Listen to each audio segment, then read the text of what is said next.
Hello दोस्तों, नमस्कार। मैं एक बार फिर आप सभी का स्वागत करता हूं। तो चलिए, अब आपका पेपर बिल्कुल आपके सर के ऊपर है, नज़दीक है। और इस समय बहुत ही आप थोड़े चिंतित दिखाई दे रहे। चिंता है जो जाती नहीं है, थोड़ा बहुत दिमाग में थॉट आते ही रहते हैं। तो चलिए, जो मेरा मकसद था आपसे जुड़ने का 6-7 दिन, उसमें मैं इस कड़ी को आगे बढ़ाता हूँ।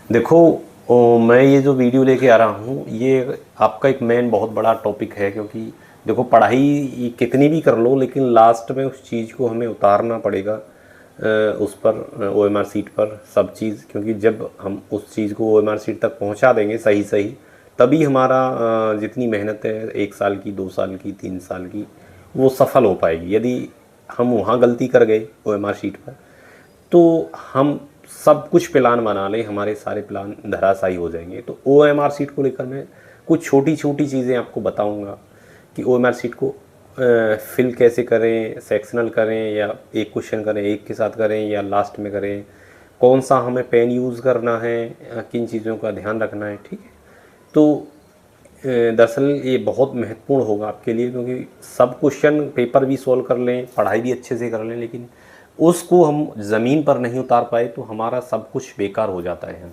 तो चलिए, सबसे पहले मैं शुरुआत करूँगा कि हमें पेन कौन कौन से यूज़ करने हैं। देखो, सबसे पहली कोशिश करना कि मोटी निब में आती है 1 mm की। तो ये एक तो आ रही है रोरिटो फेंटाफिलो, एक पेन है जिसकी इमेज आपको स्क्रीन पर दिख रही होगी, ये है। और एक दूसरा पेन बहुत अच्छा है, इसकी भी नीब 1 mm में है। पूछ के ले लेना बुक सेलर से कि भाई 1 mm का OMR सीट भरने के ब्लैक बॉल पेन लेना है या ब्लू ले लेना, लेकिन ब्लैक अच्छा थोड़ा दिखता है। और ये है रेनॉल्ड्स का लिक्योफिलो। ठीक है, दोनों पेन बहुत अच्छे हैं, रेनॉल्ड का ले लेना, वो मैं पहले प्रेफरेंस पर रखूँगा। तो ये पेन लेने के बाद आप इसे बहुत अच्छे से चला लो, क्योंकि नया पेन हमें OMR सीट में यूज़ नहीं करना, ये भी हमारे लिए एक मुसीबत बन जाती है। क्योंकि जो पेन हमारा थोड़ा चला हुआ होता है, उसकी रिफ़िल जो है आधी हो जाती है, तो वो एकदम उस फिलो में पेन पहुंच जाता है, जो हमें 1-2 मिनट बचा के दे देगा। इतने पे भी नए पुराने पेन के अंतर आ जाएगा। ठीक है, और ये पेन आप यूज़ करोगे तो कम से कम 6 से 7 मिनट आप बचा लोगे। ठीक है, दूसरा पेन जो यूज़ करोगे उसकी अपेक्षा, क्योंकि और जो पेन यूज़ करोगे उनकी जो निब है 0.5 mm या 0.07 mm की आती है, तो उससे कहीं ज़्यादा ये आपको हेल्प करेगा टाइम बचाने में। कम से कम 6 से 7 मिनट आपकी बच जाएंगे यहाँ से। और दूसरी चीज़ आपको एक और बचत करेगी कि आपको जो बबल्स है या गोला कुछ भी कहो, वो हमें भरना कैसे होता है। देखो, आप सबसे पहले जो शुरुआत करनी है उसके बॉर्डर को टच करें पहली बार में, एकदम ऐसे करके एक ही बार में, बस एक ही बार में उसके बॉर्डर को छूते हुए अंदर अंदर जो बबल्स होता है उसके अंदर अंदर बॉर्डर को टच करते हुए 1 बार या 2 बार बस घुमाएं और फट से बस अंदर कर दें जल्दी जल्दी ऐसे करके। तो ये एक भरने का एक बेटर तरीका होता है। ऐसे नहीं है कि पहले अंदर करें ऐसे करके फिर बाउंड्री बनाएं उसकी बाद में, ये थोड़ा गलत हो जाता है, इसमें टाइम भी ज़्यादा लगेगा आपका और बाहर निकलने की भी समस्या हो जाती है। ठीक है, इसमें जो आपका बबल्स है वो बाहर निकलने की, तो पहले बाउंड्री बना ले एक बार में, ऐसे 1 या 2 बार बस बाउंड्री को टच करते हुए। जैसे एक बार बनाओगे तो और बबल छोटा हो जाएगा और दोबारा बना दोगे तो बस छोटा, फिर उसके बाद ऐसे कर दें जल्दी, तो फिर बहुत जल्दी आपका बबल्स ये जो है तैयार हो जाएंगे भर के। और दूसरी चीज़, और ये आप पूछ रहे हैं कि सर हम सेक्शनल भरें या साथ की साथ भरें। देखो, यहाँ एक बहुत बड़ी मिस्टेक होती है हम लोगों से।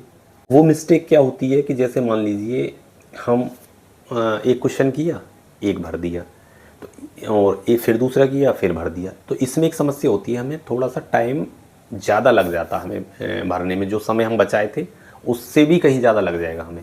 तो ये तरीका इस्तेमाल मत करना कि एक कहोगे कि सर फिर बाद में हम कंफ्यूज हो जाएंगे, थोड़े से घबराहट हमारे अंदर आ जाएगी। तो ये चीज़ के लिए बता रहा हूँ, आप सेक्शनल भरना। ठीक है, जैसे मान लो हिंदी के टिक आपने लगा लिए तो आप हिंदी भर देना, फिर रीजनिंग जीके में जो भी करो उसके भर देना फिर। लेकिन देखो, यहाँ एक चीज़ आप ध्यान रख लेना, छोटी सी है लेकिन बहुत काम की है। जैसे मान लीजिए आप सेक्शन हिंदी के भर रहे हो, तो हिंदी के भरते टाइम ऐसा ना हो जैसे मान लीजिए हिंदी के एकदम 3 3 4 4 एक साथ भरोगे, जैसे मान लो पहले से स्टार्ट किया आपने तो एकदम 4 पढ़ लोगे ABCD या ABCA कुछ ऐसे करके ऑप्शन आपके रहेंगे, तो आपने ABCA कर लिया, तो ऐसे करके ABCA भर दिया।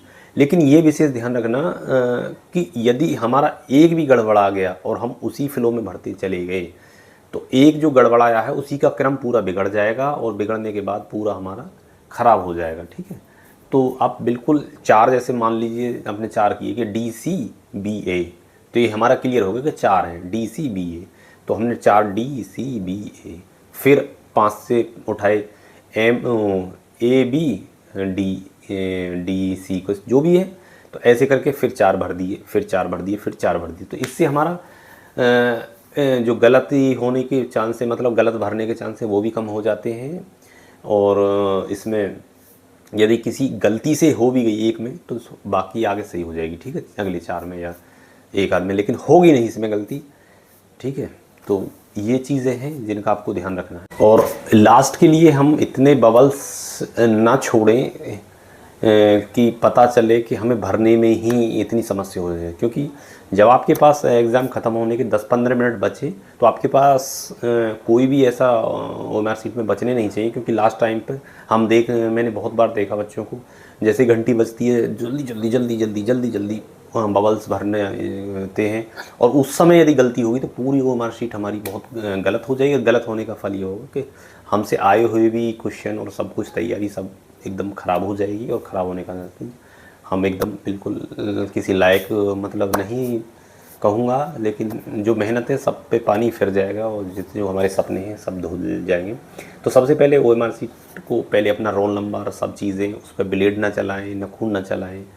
ठीक है, सबसे पहले अपना रोल नंबर और सब चीज़ें बिल्कुल अपना जो पेपर का ग्रुप है वो सब बहुत अच्छे से ठंडे दिमाग से आराम से फिल कर लें, और ऐसे ही जैसे बताया है ऐसे ही बबल्स अपने भर देने हैं। ठीक है, तो चलिए मेरा सभी को नमस्कार, सभी को जय हिंद।